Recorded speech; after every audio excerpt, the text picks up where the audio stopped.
Hola a todos y bienvenidos a otro vídeo más de Electros para enfermeros. Siguiendo el índice para aprender a comprender los electrocardiogramas y analizarlos, hoy tenemos que ver el segmento ST. Y con este vídeo doy por finalizado los vídeos de Electros. A partir de ahora vamos a saltar a otro tema que yo creo que a algunos de vosotros os va a resultar bastante útil. Pero hoy no solamente vamos a ver el segmento ST, también vamos a aprender a diferenciar, si no lo sabemos ya, entre isquemia, lesión e infarto. Es muy importante saber estos conceptos, no solamente de cara a las oposiciones, que es algo que se pregunta mucho, sino que como enfermeros pues es importante que cuando leemos un electrocardiograma sepamos si estamos ante la situación de algo hiperagudo, ante un evento que está evolucionando o ante algo que ya ha pasado, ¿vale? Como puede ser un infarto antiguo. Bueno, en este vídeo he intentado hacerlo lo más sencillo y básico posible, ¿vale? Vamos a resumir al máximo tanto la isquemia como la lesión, como sobre todo el infarto. Entonces no voy a entrar en complejidades como las imágenes especulares y demás. El que sepa mucho de electros, pues igual este no es su vídeo. Y el que después de esto quiera profundizar, pues le voy a recomendar un canal de YouTube donde vais a poder aprender muchísimo de electros. Vamos a comenzar por la onda Q, porque aunque la hemos repasado hace poquito, pues bueno, para hablar de infartos, pues hay que tener unas nociones mínimas acerca de la onda Q. Entonces la onda Q, os recuerdo que es la primera deflexión negativa del complejo QRS, que representa el inicio de la despolarización ventricular y que a menudo falta la onda Q en las derivaciones del electrocardiograma y que cuando aparece pues no tiene por qué indicar infarto de miocardio, sino que pueden aparecer ondas Q pequeñitas y ser normales. Suelen ser, en este caso, menores de 1 milímetro de ancho y menores de 2 milímetros de profundidad, pero insisto, suelen, como ya dije en el vídeo anterior, esto no siempre se cumple. Respecto a la onda T, que era esta onda de aquí, la onda T representa la repolarización de los ventrículos, ¿vale? Para que se les pueda volver a estimular, se recupera la carga interna negativa o de reposo de las células.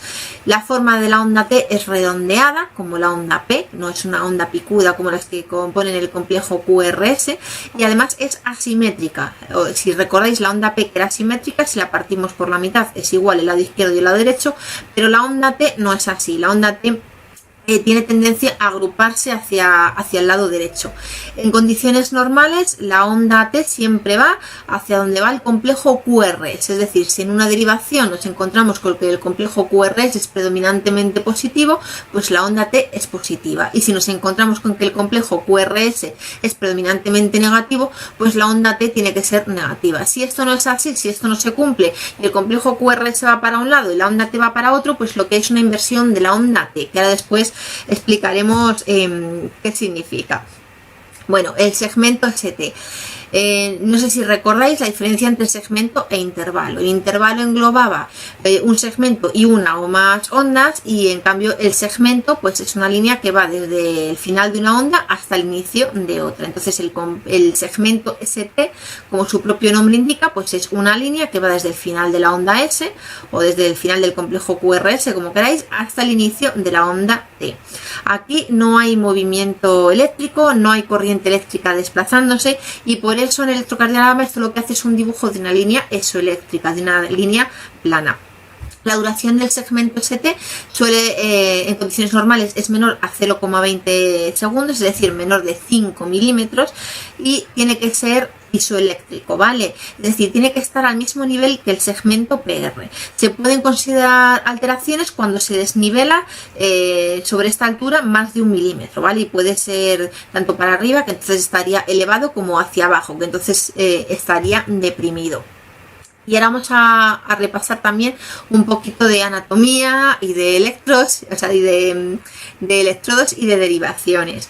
Bueno, las arterias coronarias, como ya os dije en un vídeo, puede haber diferencias normales anatómicas entre unas personas y otras acerca del nacimiento de alguna de ellas, sobre todo. Pero bueno, en líneas generales, estas son las arterias coronarias. ¿Hay que sabérselas? Pues sí, deberíamos de sabérnosla. ¿Por qué? Porque bueno, cuando vemos electrocardiogramas, según las derivaciones que veamos afectadas, podemos sospechar cuál es el lado del corazón afectado, y en el caso de isquemia, lesión o infarto, pues podemos sospechar qué arteria coronaria es la que está estenosada, obstruida o llama X, ¿vale? Entonces, pues sí, es importante conocer las arterias coronarias. Al igual que las derivaciones del electrocardiograma, es importante saber qué derivación está viendo cada parte del corazón. Habrá alguno que se lleve las manos a la cabeza y diga, Dios mío, pero esto aprendérselo es muy complicado, sobre todo si no estoy todos los días manejando electrodos, esto se olvida. Bueno, no es tan difícil, no es tanto de memorizar como de razonar. Si tenemos claro dónde va cada electrodo, eso como enfermeros pues sabemos ponerlos, ¿no? Pues más o menos tenemos claro qué parte del corazón está viendo cada derivación. Aparte que ahora os daré alguna regla mnemotécnica para alguno de estos apartados. Entonces, por ejemplo, pensando en las derivaciones precordiales, ¿vale? Pues ponemos V1 y V2. Entonces, ¿qué puede estar viendo V1 y V2? Pues bueno, parte del ventrículo derecho y sobre todo el septo interventricular, ¿vale? Que estamos poniendo aquí estos electrodos más o menos en el centro. Luego tenemos V3 y V4 más hacia la izquierda. ¿Qué va a estar viendo esto? Pues la pared anterior del ventrículo izquierdo, porque nos estamos desplazando hacia el lado izquierdo. Y si ya nos desplazamos más a la izquierda todavía, como pasa con V5, V6, pues lo que vamos a estar viendo es la pared lateral del ventrículo izquierdo, ¿vale? Con las derivaciones de miembros, 3/4 de lo mismo, sabemos colocarlas también. Pues la cuestión es hacernos una imagen mental de la línea visual que tiene esa derivación y así podemos pensar qué parte del corazón es la que estamos viendo. ¿Y para qué nos lleva todo esto? Pues bueno, pues para ver que si en alguna derivación, pues en estas derivaciones estoy viendo una alteración, lo que está pasando es que hay alguna alteración en esta parte del corazón y por lo tanto puedo sospechar una alteración en alguna de estas coronarias, ¿vale? Entonces, pues por eso es importante tener estos conceptos claros. Aquí tengo os he puesto una diapositiva que rescaté de uno de los vídeos que llamé mnemotecnias de emergencia, sobre todo pensando en las oposiciones, que es cuando más estresados y nerviosos podemos estar y podemos dudar de nuestros conocimientos o incluso olvidar cosas. Pues bueno, para que no se nos olviden, traigo 2 reglas mnemotécnicas. Esta primera, bueno, lo siento porque sé que me seguís de varios países, esta primera realmente solamente nos sirve a los enfermeros españoles, pero bueno, es que es así. Y bueno, pues hace muchos años, un 23 de febrero, yo ni siquiera había nacido, pues hubo un golpe de estado y se gritó una frase muy famosa de todo el mundo al suelo, ¿no? Pues todo el mundo al suelo, todo el mundo abajo. Esta regla mnemotécnica es para acordarnos de en qué derivaciones se ve el infarto inferior. Entonces, el golpe de estado fue un 23 de febrero, 23F. ¿Qué derivaciones tengo que mirar yo para ver un infarto inferior? Pues tengo que ver la derivación 2, la derivación 3 y AVF. O sea, como veis, está súper fácil. Y luego esta otra regla mnemotécnica, esta ya sí que nos sirve a todos, seamos enfermeros del país en el que seamos, y es que se le restringe a los pacientes que tienen alguna coronariopatía. Bueno, pues se les restringe la sal. Entonces escribimos sal, S de septal, A de anterior, L de lateral. ¿Y qué ve cada una? Pues mira, es tan fácil como ir poniendo en orden las derivaciones precordiales. V1, V2, V3, V4, V5, V6. Esto es lo que ve cada derivación precordial, ¿vale? Con esto yo creo que ya nunca más se nos va a poder olvidar, vamos, ni aunque queramos. Bueno, repasando un poquito el miocardio y en concreto y más en general las distintas capas del corazón, que ya después os diré por qué repasamos esto también. Pues bueno, si vamos desde dentro hacia afuera del corazón nos encontramos con las siguientes capas. La primera capa que nos encontramos es el endocardio, ¿vale? Que forma el revestimiento interno de las aurículas y los ventrículos. Está adherido al miocardio, nos lo podemos imaginar como una capita finita, ¿vale? Que recubre todo el corazón por dentro. Luego nos encontramos con el miocardio, que es el tejido muscular del corazón. Es el encargado de bombear la sangre por el sistema circulatorio mediante sus movimientos de contracción, ¿vale? Y luego, rodeando todo el miocardio, tenemos el pericardio. El pericardio es una membrana fibroserosa que envuelve al corazón separándolo de todas las estructuras vecinas. Forma una especie de bolsa o saco, tenemos que imaginarlo como una doble capita, ¿vale? Que cubre completamente no solo al corazón, sino que se prolonga hasta las raíces de los grandes vasos. Esta doble capa pues tiene una capa que está más pegadita al miocardio, que es la capa visceral, también llamada epicardio, y otra capa más externa, que es la capa parietal. Entre estas dos capitas se encuentra la cavidad pericárdica, que tiene una pequeña cantidad de líquido que lo que hace es facilitar el desplazamiento de estas dos capas sin que haya pues eso, ni roces ni fricciones. ¿Y por qué os he contado todo esto? Bueno, pues porque el endocardio, que era la capa que envolvía el miocardio por dentro, como el epicardio, que era la otra capa que le envolvía el miocardio por fuera, tienen diferentes potenciales de acción. Los dos tienen la misma amplitud, pero tienen diferente duración. Las células del endocardio tienen un potencial de acción que dura más que las células del epicardio, y esto nos va a dar que la onda T sea positiva en prácticamente todas las derivaciones, que ahora también os explicaré por qué estamos hablando de todo esto. Y bueno, ahora vamos a pasar a la chicha del vídeo, ¿vale? La diferencia entre isquemia, lesión e infarto o necrosis. Bueno, pues tanto la isquemia como la lesión como la necrosis miocárdica son distintos grados de daño que sufre el miocardio cuando hay un desbalance entre el oxígeno aportado por las arterias coronarias y el consumo del músculo cardíaco. Es decir, el músculo cardíaco, para funcionar correctamente, necesita, digamos, unos niveles de oxígeno, y por el motivo que sea, lo que le está llevando a las arterias coronarias no le sirve. Entonces, el corazón, ¿qué le pasa? Pues digamos que le falta oxígeno, que le falta aire, que se está asfixiando, ¿vale? Entonces, el tiempo que dura esta situación es el factor determinante para que nos encontremos una cosa u otra. Tenemos que ver esto como estadios que avanzan progresivamente, ¿no? Es decir, si esta reducción del aporte de oxígeno dura menos de 20 minutos, pues lo que vamos a encontrarnos es una isquemia, ¿vale? Y el término de isquemia que hace referencia a una isquemia, a una situación transitoria, ¿vale? No quedan consecuencias permanentes. Si la isquemia perdura en el tiempo, avanzaríamos ya a una lesión, y si no revertimos esta situación y se sigue prolongando en el tiempo, pues ya nos encontraríamos con una necrosis o infarto, donde sí que hay secuelas permanentes e irreversibles. Tanto la isquemia como la lesión como la necrosis tienen distintas manifestaciones en el electrocardiograma, ¿vale? Y gracias a esto vamos a poder identificarlas. Algunas de las causas de desbalance entre el consumo y el aporte de oxígeno pues son el síndrome coronario agudo, anemia o un aumento del consumo miocárdico, como por ejemplo ocurre con las taquicardias o con las infecciones.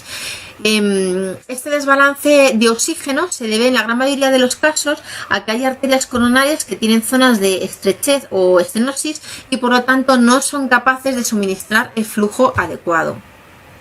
Vamos a empezar por el primero de estos escalones que hemos visto, que es la isquemia. Hemos dicho que la reducción del aporte de oxígeno era inferior a 20 minutos, ¿vale? Afecta a una zona del corazón en forma de cuña, y bueno, pues este evento no es tan severo como para causar daño celular. El daño es reversible. Entonces, podemos encontrarnos con que hay isquemia sin que haya infarto, ¿vale? Ocurre habitualmente por una obstrucción arterial, como por ejemplo trombosis, embolias, espasmos, que puede ocurrir por algunas drogas o sustancias, también por presión externa. Si por ejemplo hay un tumor que desde fuera está comprimiendo alguna de esas arterias, pues también puede estar reduciendo el flujo. ¿Cómo tenemos que buscar la isquemia en el electrocardiograma? Pues bueno, sobre todo nos vamos a fijar en la onda T, porque lo que hay es una alteración de la repolarización, y dijimos que la onda T era la que representaba la repolarización de los ventrículos. Entonces lo que vamos a encontrar principalmente es una inversión de la onda T. Dijimos que la onda T tenía que apuntar hacia el mismo sitio que apuntaba el complejo QRS, y aquí, como veis, va al revés. Si el complejo QRS es positivo, la onda T es negativa, y si el complejo QRS es negativo, la onda T es positiva. Pero hay otras situaciones que también pueden causar inversión de la onda T, como son por ejemplo la pericarditis, algunos fármacos o alteraciones electrolíticas. Entonces es interesante también conocer los criterios que nos orientan a que una onda T sea de origen isquémico. Entonces, ¿Cómo son estas ondas T de origen isquémico? Bueno, pues ondas T simétricas, es decir, decíamos que la onda T en condiciones normales no era simétrica, sino que estaba principalmente agrupada hacia la derecha. Pues aquí nos vamos a encontrar ondas T simétricas, que si las partimos por la mitad son iguales. Además, nos las vamos a encontrar en las derivaciones que reflejan la isquemia y también son transitorias, es decir, que aparecen durante la crisis del dolor anginoso y se van a normalizar después. Dependiendo de si la isquemia o la lesión, avanzando ya un poquito más, se localiza en el endocardio o en el epicardio, ¿vale? Se van a ver alteraciones diferentes, ¿vale? Vamos a ver ondas T altas o ondas T invertidas, o vamos a ver un ST elevado o un ST deprimido. Vamos a verlo, pero tampoco me voy a centrar mucho en esto. Lo que quiero un poco que se entienda es porque a veces hay ondas T altas, a veces hay ondas T invertidas, o a veces hay STs elevados o STs deprimidos. Pues bueno, la explicación es dónde está ocurriendo ese evento en el corazón, si está ocurriendo en el endocardio o si está ocurriendo en el epicardio, ¿vale?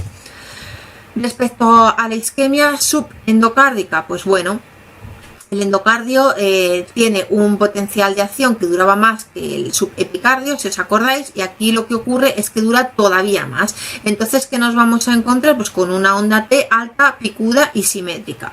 El subendocardio es la región más sensible a la isquemia, entonces es la primera región en sufrir el déficit de oxígeno. Y es por eso, por lo que las ondas T picudas son el primer cambio que vamos a ver en el electrocardiograma cuando hay un infarto con elevación de ST, que también se denomina isquemia hiperaguda o isquemia preinfarto, cuando nos encontramos con esta situación. Cuando la isquemia la tenemos en el subepicardio, aquí lo que ocurre es que el potencial de acción va a durar igual o más que el del subendocardio. Entonces, en función de una cosa u otra, pues nos vamos a encontrar o una onda T aplanada, ¿vale? Que igual nos pasa hasta desapercibida, o incluso invertida, ¿vale?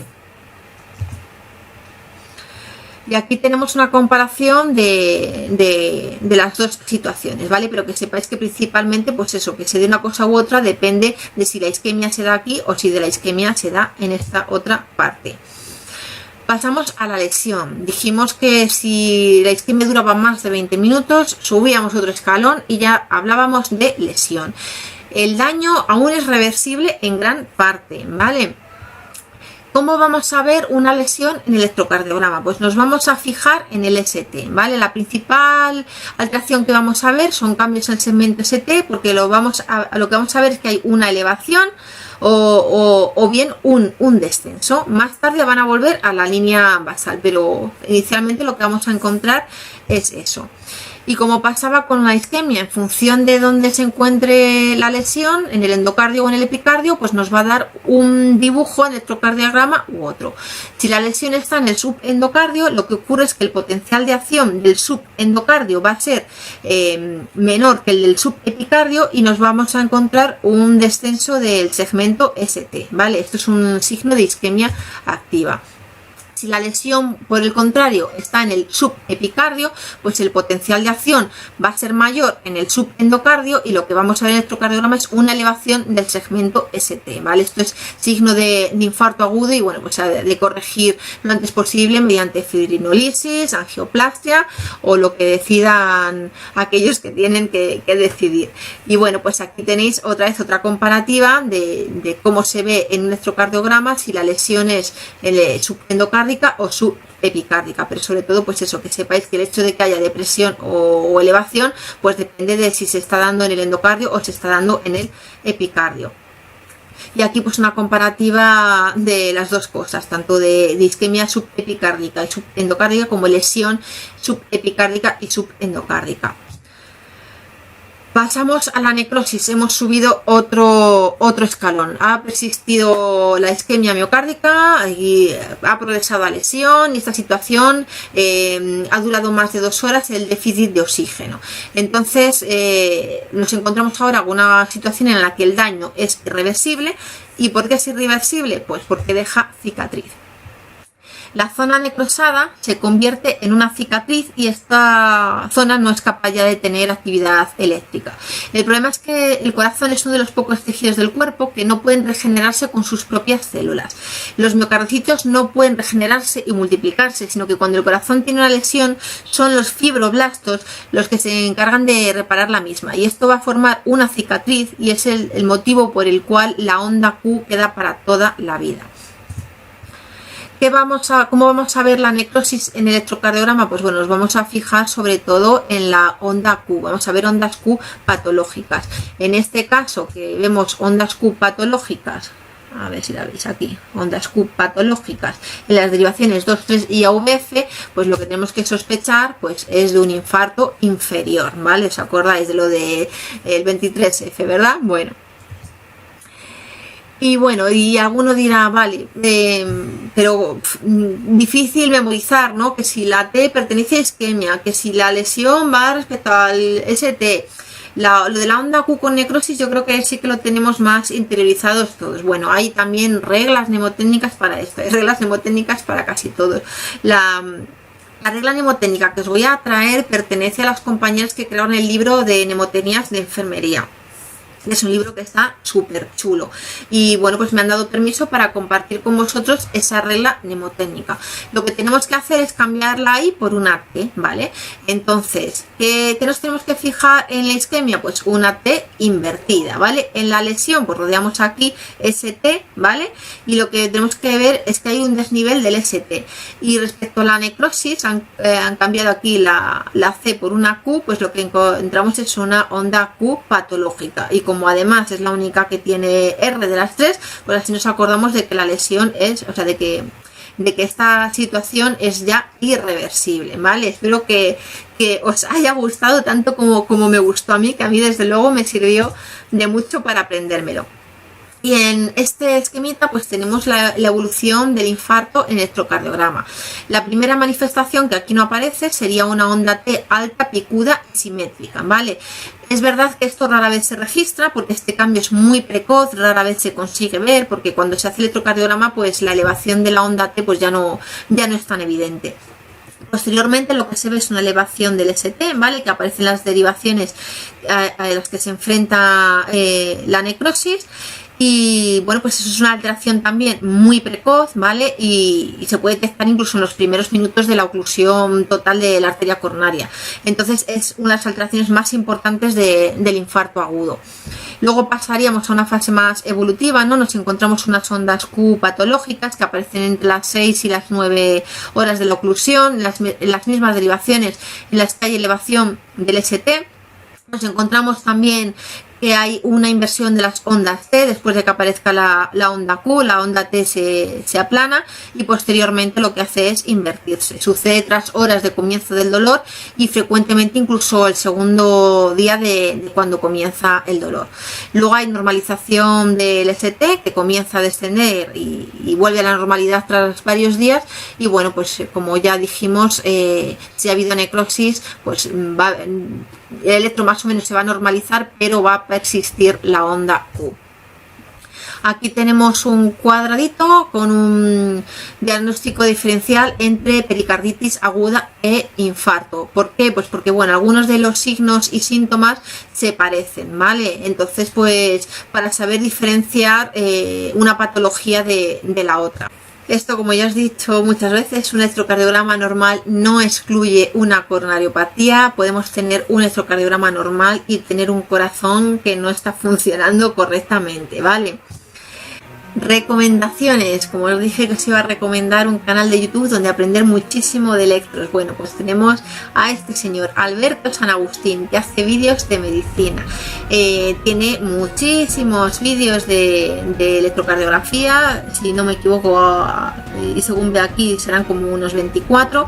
Son vídeos la mayoría muy cortitos, la gran mayoría se entienden bastante bien, va más dirigido hacia médicos, pero bueno, están yo creo que son bastante asequibles, al menos la gran mayoría de los que he visto yo. Entonces, pues bueno, si cogeáis de alguno de estos temas, pues perfecto para ir, verlo, dedicarle esos menos de 10 minutos que suele durar cada uno de ellos y resolver las dudas que podamos tener. Agradecimientos como siempre a la página de Sketchmed, donde ya sabéis que aparte de este famoso corazoncito podéis descargar más ilustraciones a todo color súper bonitas y súper chulas. Y agradecimientos también, como no, a las compañeras del libro de mnemotecnias para enfermería, que nos han prestado tan amablemente su regla mnemotécnica para aprender la diferencia entre isquemia, lesión e infarto. Dicho todo esto, y como os digo siempre, espero que os vaya muy bien y que tengáis mucha suerte.